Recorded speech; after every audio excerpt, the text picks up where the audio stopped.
Good morning friends. యాక్చువల్‌గా మనకు employee health scheme గురించి గవర్నమెంట్ అనౌన్స్ చేయంగానే చాలామంది ఆనందపడ్డారు. కాకపోతే చిన్న కన్‌ఫ్యూజన్ కొంతమందిలో క్రియేట్ అయింది. ఆ కన్‌ఫ్యూజన్ ఏందంటే మన బేసిక్‌లో ఇంత పర్సెంటేజ్ డిడక్ట్ చేయడం ఏంది? అది తప్పు కదా! ఎంప్లాయీస్‌ని బట్టి అంటే పెద్ద జీతం ఉన్నోళ్ళకి పెద్ద డిడక్షను, చిన్న వాళ్ళకి చిన్నగవుతుంది. ఈక్వాలిటీ ఎక్కడుందన్నారు గానీ, నాకు తెలిసినంత వరకు అది తప్పేమీ కాదు. ఎందుకంటే డీఏలు ఇచ్చినప్పుడు కూడా బేసిక్ పైనే వస్తాయి. అంటే తక్కువ జీతం ఉన్న వాళ్ళకి తక్కువనే ఇంక్రిమెంట్ అంటే డీఏ పెరుగుదల తక్కువే ఉంటుంది. అంటే 30,000 బేసిక్ ఉంటే డీఏ 3% ఇస్తే పెరిగేది 900. ఒక 1,00,000 బేసిక్ ఉన్న వాళ్ళకి 3% డీఏ ఇస్తే పెరిగేది 3,000. సో, ఇలా పెరుగుదలలో కూడా తేడాలున్నప్పుడు డిడక్షన్‌లో కూడా తేడాలుండడం అంటే తక్కువ జీతగాళ్ళకి తక్కువ డిడక్షన్ ఉండడం అనేది కరెక్టే. సో, మరింత లోతుగా అసలు ఈ స్కీమ్ గురించి డిస్కషన్ చేద్దాం. అందరూ తెలుసుకోవాల్సిన ముఖ్య విషయం ఏందంటే, ప్రైవేట్ మెడికల్ ఇన్స్యూరెన్స్ అనేవి వాటితో పోల్చుకుంటే గవర్నమెంట్ ద్వారా ఇచ్చే హెల్త్ స్కీమ్స్ అనేవి చాలా చాలా మంచివి. సో, అన్నెసెసరీగా ఎవరైనా కన్‌ఫ్యూజన్ క్రియేట్ చేస్తున్నా వాళ్ళ విషయం వినకపోవడం అనేది మంచిది. ఎందుకంటే ఇది మ్యాండేటరీయే. కాకపోతే ఏమైనా కన్‌ఫ్యూజన్స్ ఉన్నా దాన్ని అవాయిడ్ చేయడం చాలా మంచిది. నేను కొంచెం కొన్ని సినారియోస్ చెప్తాను. సో, కొన్ని సినారియోస్ చూస్తే ఇది ఎందుకు మంచిదో నేను చెప్తాను. ఫస్ట్ మీరు చూడండి. ఈ స్కీమ్‌లో ఉన్న ముఖ్యమైన పాజిటివ్ పాయింట్స్ అంటే నో అప్పర్ సీలింగ్. అంటే చాలా ప్రైవేట్ ఇన్స్యూరెన్స్‌లలో అప్పర్ లిమిట్ ఉంటుంది. తర్వాత ట్రీట్మెంట్ లిమిట్స్ ఉంటాయి. మీరు ఒక 16,000, 18,000 తీసుకుంటే కవరేజ్ 5,00,000 వరకి మాత్రమే ఉంటుంది. సో, కరెంట్ స్కీమ్‌లో లిమిటేషన్ పెట్టినట్టు ఏం లేదు. సో, అందుకని వీటిలో సేఫ్టీ చాలా ఎక్కువ. Main second point no entry age restriction. చాలా హెల్త్ ఇన్స్యూరెన్స్‌లలో ఎంట్రీ ఏజ్ ఉంటుంది. మీ ఏజ్ 50 దాటిందా, 40 దాటినా సరే చాలా వాటికి కవరేజ్ ఉండదు. ఇవ్వరు పాలిసీ.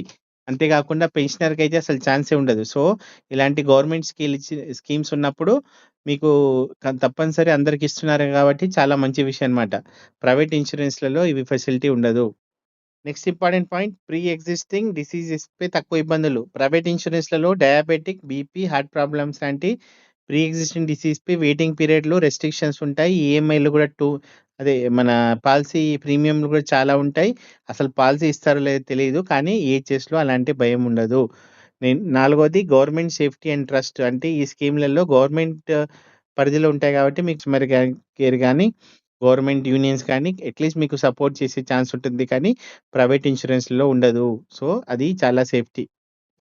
ఇంకోటి ప్రైవేట్ కంపెనీస్‌లో అకస్మాత్తుగా పాలిసీ రూల్స్ మారిపోవడం లేదా పాలిసీ క్లోజ్ అయ్యే రిస్క్ తక్కువ. Next cashless treatment. అనేక కార్పొరేట్ హాస్పిటల్‌లో క్యాష్‌లెస్ సౌకర్యమే ఉంటుంది. సో, ఇది చాలా మంచి విషయమే. ఫ్యామిలీ ప్రొటెక్షన్ ఉద్యోగితో పాటు కుటుంబ సభ్యులకు కూడా. అంటే ఒక్కోళ్ళ ప్రీమియంలో అందరూ కవర్ అయిపోతారు. తర్వాత చాలా ఇంపార్టెంట్ అంటే రిటైర్మెంట్ తర్వాత అంటే 70, 65, 70, 80 ఏజ్‌లొచ్చినా దీనికి గవర్నమెంట్ ప్రొటెక్షన్ ఉంటుంది అనేది ఒక మంచి భావన. కాకపోతే ఎంప్లాయీస్‌కి కొన్ని సజెషన్స్ ఉన్నాయి. ఎందుకంటే వాళ్ళు గూడా నెగెటివ్‌గా ఏం చెప్పట్లేదు. కాకపోతే కొంచెం ఎంప్లాయీ ఫ్రెండ్లీగా గైడ్‌లైన్స్ ప్రకారం మారిపోతూ ఉండడం మంచిది అంటున్నారు. కొంతమంది ఇప్పుడు ఎంప్లాయీసు ఒక గ్రూప్‌లో పాలిసీలో ఇద్దరే ఉంటే కొంచెం ప్రీమియం వేరేగా ఉండడం, నలుగురు, ఐదుగురు అట్లా అన్నారు కానీ అది నాకు తెలిసి అంత ఫీజిబుల్ కాదు. ఎందుకు చెప్తున్నా వినండి. కొంతమంది చెప్పే విషయం ఏదంటే, మాకు బేసిక్ ఎక్కువ. సో, దాంట్లో మాకింత పర్సెంటేజ్ డిడక్ట్ చేస్తే మాకు లాస్ అవుతుందంటున్నారు గానీ, ప్రాక్టికల్‌గా ఆలోచించాల్సిన విషయం ఏందంటే, డీఏ లాంటివి గూడా బేసిక్ పైనే ఇస్తారు. అంటే చిన్న జీతం వాళ్ళకి చిన్న జీతం ఉన్నప్పుడు వాళ్ళకి ముఖ్యంగా డీఏ ఇచ్చినప్పుడు ఏమవుతుందంటే, మీకు బేసిక్ తక్కువున్నప్పుడు తక్కువ అమౌంటే ఇంక్రీజ్ వస్తుంది. అంటే మీ బేసిక్ 30,000 అనుకుందాం. మీకు 3% డీఏ వస్తే మీకు పెరిగేది 900 గదా! అలానే 1,00,000 డీఏ 1,00,000 బేసిక్ ఉన్నప్పుడు పెరిగేది 3,000. ఇప్పుడు పెరుగుదల అనేది బేసిక్ పైన ఆధారపడి ఉన్నప్పుడు ఇలా డిడక్షన్ కూడా బేసిక్ పైన డిడక్ట్ చేయడం అనేది నాకిది రాంగ్‌గా ఏమి అనిపియట్లేదు. సో, మేబీ మీ సజెషన్ ఏందో నాకు కామెంట్‌లో చెప్పండి. Please do kindly appreciate my work. Thank you very much.